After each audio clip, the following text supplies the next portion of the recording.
Okay, so today I want to talk about being stuck and getting unstuck.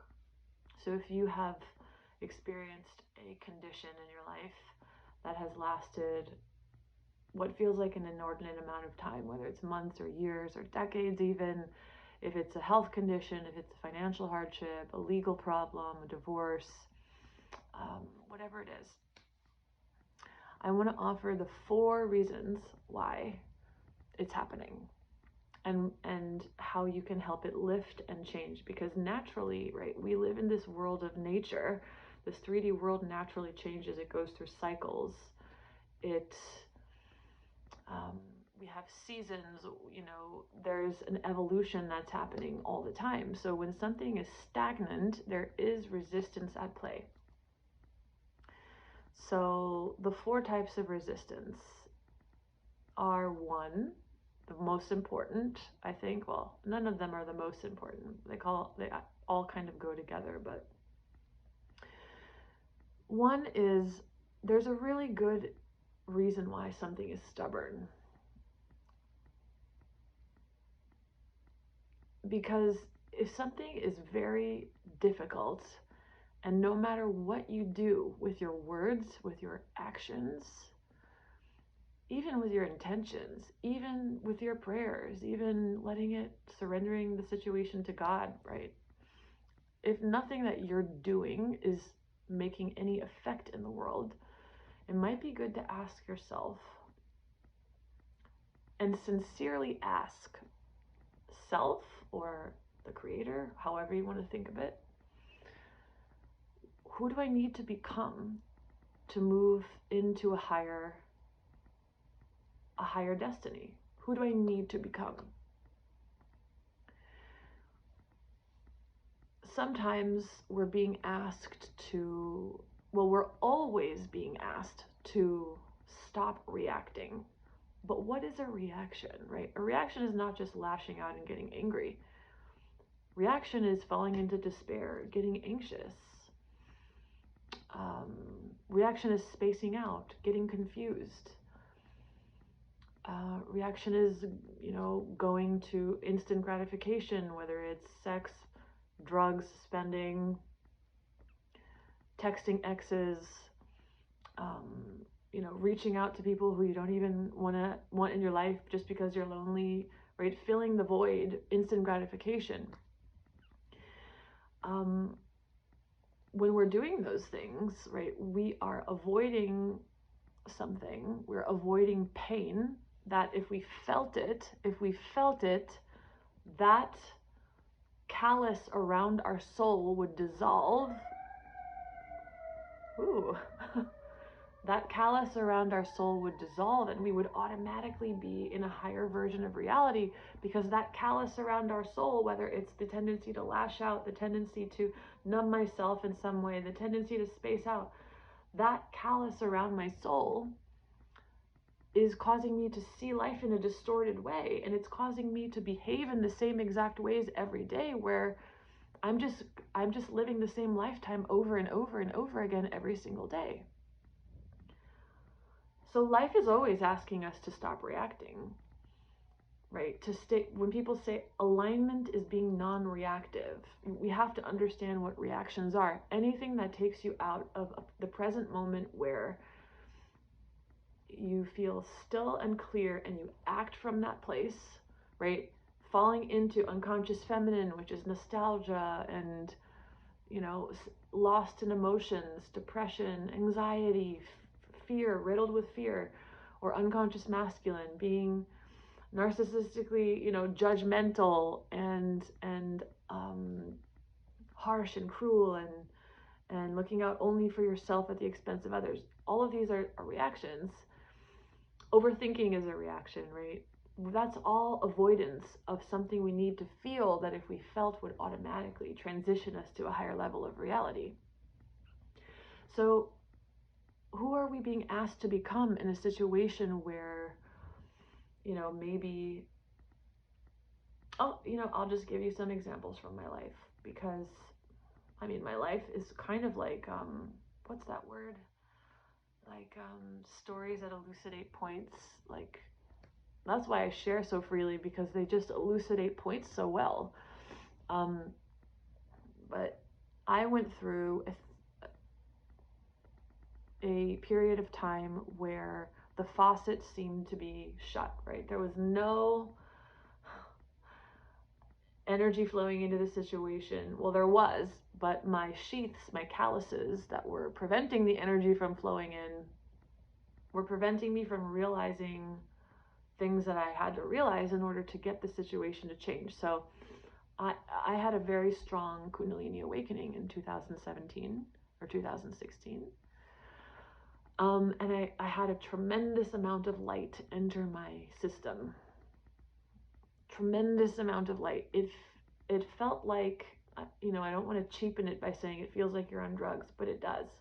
It feels so blissful, and it's like unable to even discern boundaries, and you hear the music of form and just the perfection, just the precise mathematical, inexplicably gorgeous perfection of everything at all times. And I was living in this very blissful state for 2 years. And after 2 years, it shifted and it started getting dark for me, because the energy was cleaning out my chakra system. So during that time, I became physically incapacitated. I couldn't lift my head off of the pillow for months.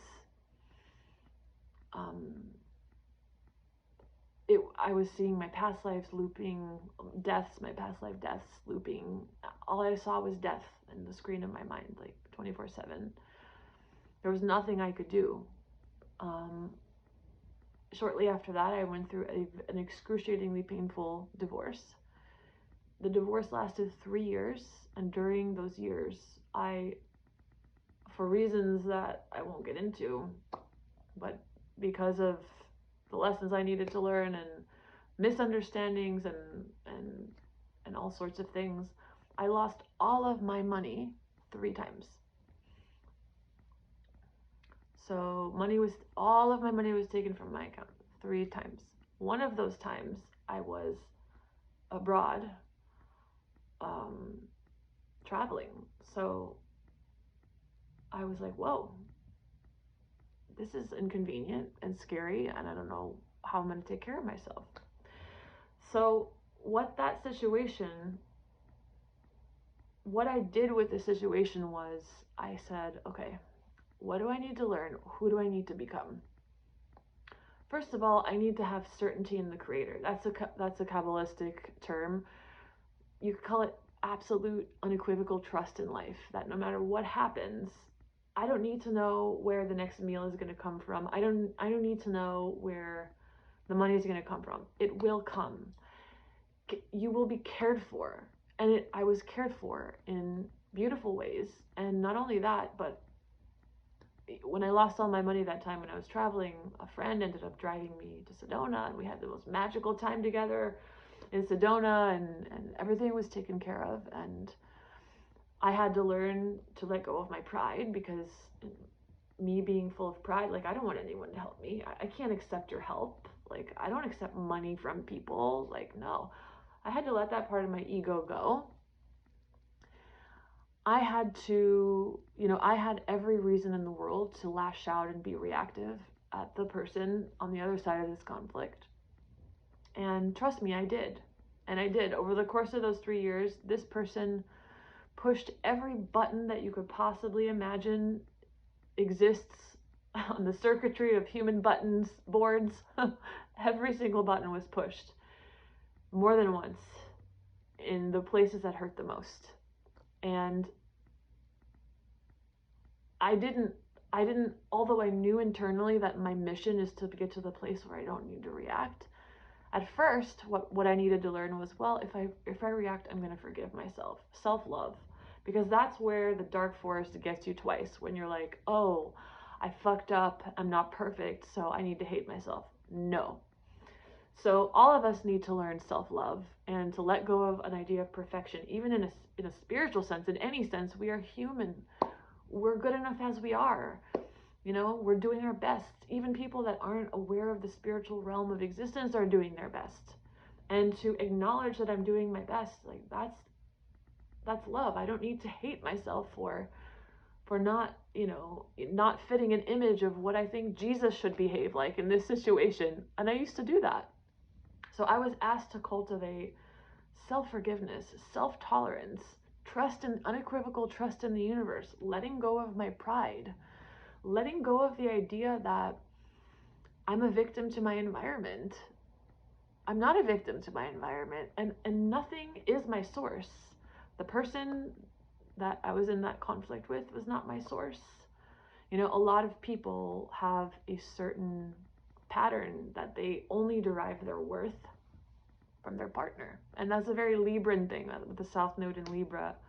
Not only a Libran thing, okay? I'm not calling Libras out at all. But in my life, it was a big theme, like, wow, if I don't have a partner, I have no worth because I don't believe I have worth.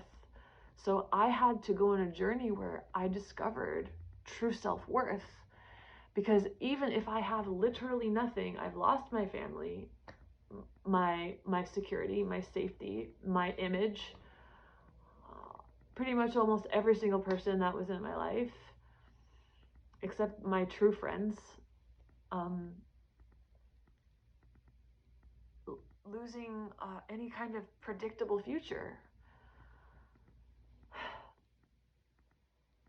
I realized, thank goodness, that before that experience, I realized the self. I realized, like, wow, I know who I really am, and it has nothing to do with what's going on in my physical world.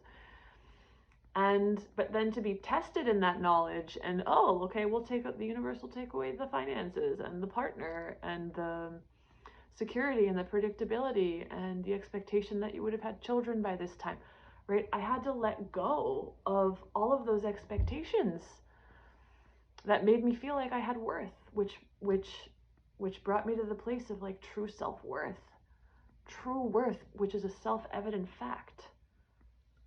Worth is a self-evident fact.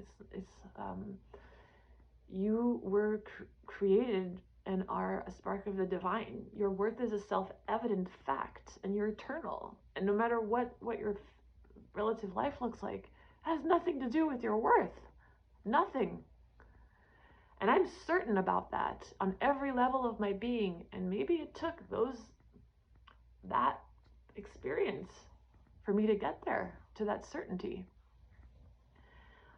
But so certainty in life, certainty of my self-evident worth, that's something we're asked to, at least I've been asked to realize in my personality. Knowing that I'm not a victim to my environment, knowing that nothing is my source, right? So when people have lawsuits or divorces and people get angry because they're not paying alimony or, whatever, that is not your source. Am I saying to not engage with the lawsuit or not, sue somebody for wrongdoing? Hey, I'm an attorney, and there's a time and a place for that. And it's sometimes what you're being asked to do. See, you always have to be very, very, very sincere in asking, what am I being asked to do? Part of what I was being asked to do is not only trust, but to be proactive and say, okay, I'm going to file the paperwork. I'm going to take an action. I'm going to dot my I's and cross my T's. I'm going to follow through, right? I'm going to show up for myself in physical ways as well, right? Some people are being asked to let go of that completely, but me personally, I sincerely wanted to know what is being asked of me. And part of what was being asked of me was to get more involved, to be more assertive. Right? That's the North Node in Aries. The nodes are a good point of reference for us. To be more direct, to be more assertive. Nobody was taking care of business for me. And so because I didn't have the ability to get an amazing lawyer in this situation, I had to represent myself essentially, and I had to take care of everything myself. And it's interesting because when I actually did that, I stepped up and I became involved and assertive. Things started to move. So you know what you need to do if you sincerely ask, you follow through with the thing, and then you watch the results. Some people are being asked to be more hands-off. Some people are being asked to be more hands-on. If you have a physical condition, sincerely ask, what am I being asked of? What part of me do I need to let go of? Is it blame? Is it vitriol? Is it evil speech, lashing out all the time? Is it never speaking up? Is it allowing things to the point that I'm a doormat and I allow things until I can't take it anymore and then I explode? That's why people do horrible things, lash out, or even commit suicide when you think, oh, they were so nice and peaceful. Like, no, they were stuffing things. Am I being asked to no longer stuff things? And what does the universe want me to reveal into my reality? You have to be sincere, and you have to really want to know the answers, and then what you need to do will just be done through you. So again, with the illness, for me, I manifested something in my thyroid, a cancer in my thyroid, many years ago, and I have had a habit of doing things that I don't want to do, and not saying things, never saying things, and just watching things, and actually rewarding and enabling people for bad behavior, because that's a manifestation of feeling worthless. I had a boyfriend in high school who would do terrible things, and I would buy him like a $500 gift. That's where I was at, because I felt so worthless. I was like, well, if he's doing this to me, there must be something wrong with me. So I'll show up and I'll just be worthy by buying something or by giving something. I had heart palpitations for a while.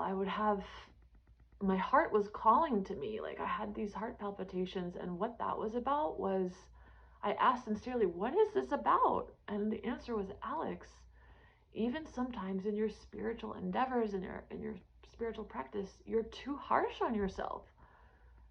Forgive yourself more. Some people need to be more self-responsible. Some people need to be more self-forgiving. And we always have to find where a balance point. But you know that you're out of balance if something is manifesting in your body and your life. So to just say, like, enough is enough with all this criticism, like, I'm good enough. I mean well. I really mean well. Like, I know that in my heart. I can rest there. And I want to say that, like, if you're doing your best and you mean well, even if you react, even if you slip into a behavior that's unconscious, it's okay. It's okay. Like, that trickster energy will try to get you to hate yourself for it, because it never wants you to be in the middle where you acknowledge the problem, but you also have unconditional love for self. So number one, that was a long explanation, but number one in why things don't change is because you haven't let go of a trait that you need to let go of. You haven't trusted life enough. You haven't become the person that you were meant to become. The situation is trying to make you become a version of yourself so that you can hold the energy of the life that you want to live. Number two is you're not sharing your gifts. Does sharing your gifts mean you have to start a YouTube channel or perform music in public? No. Ask, how can I share my gifts more? Because we all have positive aspects that we are meant to share. And sometimes anxiety or stagnation is because we're not expressing enough. So that could be, maybe be a little bit more curious about your family. Maybe when you get together with them next time for dinner, maybe ask them some questions about their life or their childhood. How could you be more sharing? How could you share more? Maybe one of your gifts is understanding. I'm not talking about, playing the violin or being a spiritual teacher, or maybe it's those things. Just ask, what are my gifts? What are my gifts, and how can I share them more? If you're not expressing something that you were born with that was meant to be shared, energy will stagnate and short circuit and create anxiety, health problems, and all sorts of things. And now, in order to be able to do that, you have to acknowledge your self-worth. Again, everything comes back to self-worth. Self-worth, self-love. Like, yes, I am a spark of the divine. I literally came here to realize the self in all life, and to share my love, to share my wisdom, to share my expression. So just all you have to do is ask. Ask and it is given. You will know the answers, and just say, show me today how I can express that a little bit more. So the third way is that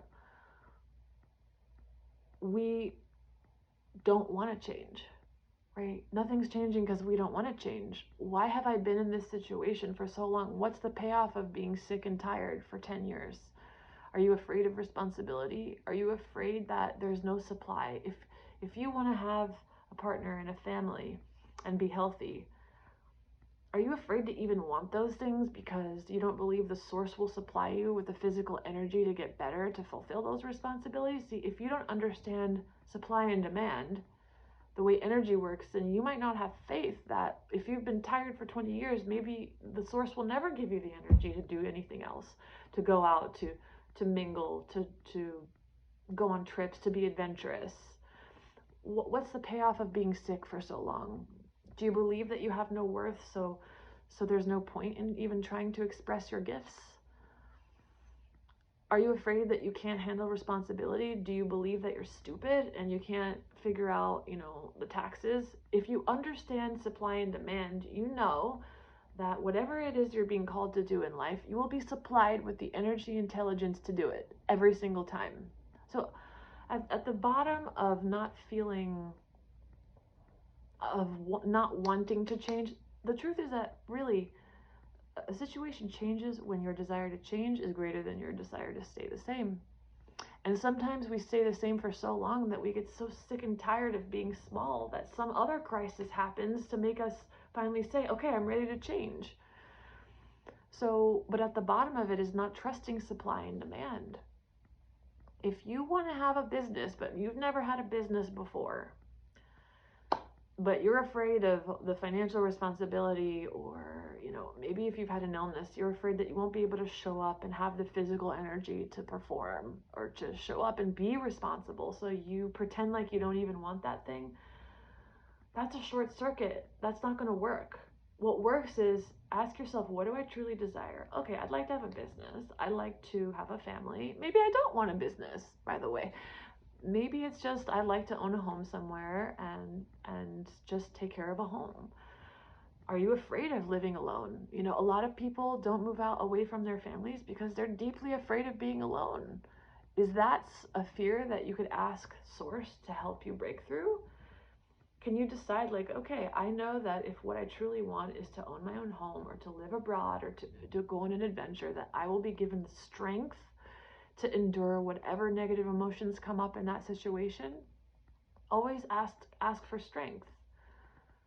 Supply and demand. If there's a demand for strength in a situation, there is a supply. Period. So if you don't want to change, ask yourself sincerely, if I'm actually stuck because I want to be stuck, what am I afraid of? And do I not contemplate this idea of supply and demand? Like, by the time you want to do something, there's already a supply of energy that will support it. That thing that you've been thinking of doing over and over and over and over and over, do it. Just do it for the sake of flowing energy, not even for the sake of getting results. Learn how to manage creative energy. And the final thing is that and it's really related to the last one, when we incessantly obsess about what we don't want, we're always talking about the evil ex, the narcissist ex. Oh my God, this divorce is so horrible. Oh my God, they were so bad in this situation. Oh my God, I've been sick and tired for 10 years and I never feel well. Well, if your awareness is always on what you don't want, then you don't want to change. It's related to the last thing. A lot of people who have met me in the past 5 years would never guess that I had some health challenges in my life, because I don't present that way. It's not in my energy. I don't want attention. I don't need to tell an entertaining story, although I'm telling an entertaining story right now to elucidate a point, but I don't present myself as a sickly person, as a needy person. It's not in my energy. So it's like, wow, if you want to be healthy, say, I want to be healthy. I know a woman who is a huge inspiration to me. She regrew her thyroid. She had MS and I believe breast cancer and thyroid cancer. And she's a student of Dr. Joe Dispenza. And she not only, like I said, regrew her thyroid, but all those diseases disappeared. And all she did was, not all she did, but her main thing was she decided that she was well. I'm not going to make an identity out of these things. I'm not going to talk about it all the time. If I need to go to the doctor and do something, I'll do it. Make it not a big deal. She decided she was well. She just decided she was well, and she walked as someone who was well. She just made a decision. She was sick of being the sick person. I'm done with that identity. I am well. Okay, do the same thing with finances. Are you sick of being someone who's struggling with money? Right? I am provided for. I am abundant. I'm abundant. I'm provided for. There's a lot of resistance in that, right? There's a lot of resistance in that because of all of the drama around the subject of money. But just think of her getting to a decision point where you're like, you know what? That's what I did when I had my own health challenges in 2012. I remember thinking, I am finished with that. I don't need it for attention. I don't need it to get love from my parents. I don't need it to as an excuse to duck out on life. No, I want to live. I want to manage. I want to flow my energy. I want to express myself. I want to be healthy. That's what I want. You can reach that decision point in every arena of life. But whatever you do, even if you can't confidently say, I am abundant, what you can do is stop talking about what you don't want all the time. That's very powerful. And it's not just because words create, it's because it's about the decision underneath those words. If you've decided to be done with poverty, then stop talking about it. Stop complaining about it. If you go to a restaurant and you don't like how much something is priced, either pay for it or don't, but don't make a big deal out of it. If you love something that's beautiful that you can't buy today, just admire the beauty. Admire the beauty everywhere in the world. Admire the beautiful home that you would love to live in. I love materials and stones, and just admire anything that you can easily admire. Stop using your attention in destructive ways. The reason why the universe gives us that mirror is because that's how it works. If I incessantly, it's like relationships. We always talk about what's wrong with us, it's going to deteriorate into nothing enjoyable. That's what people call a toxic relationship. It's the inability to lift your awareness from what you don't like. So God can only give us how we feel about ourselves. How we feel about ourselves. The universe can't treat you any better than you treat yourself. Making a decision of who you want to be is loving yourself. Stop wasting your energy on talking about what you don't want is loving yourself. Right? Embodying the energy that you want to embody is loving yourself. And not needing the old story, right? For attention, for entertainment. Not needing that to give you anything, right? That's loving yourself. The universe can only give us how we feel about ourselves. So I hope this is clear. I hope this illuminated ways to get unstuck. And I hope you have a beautiful day.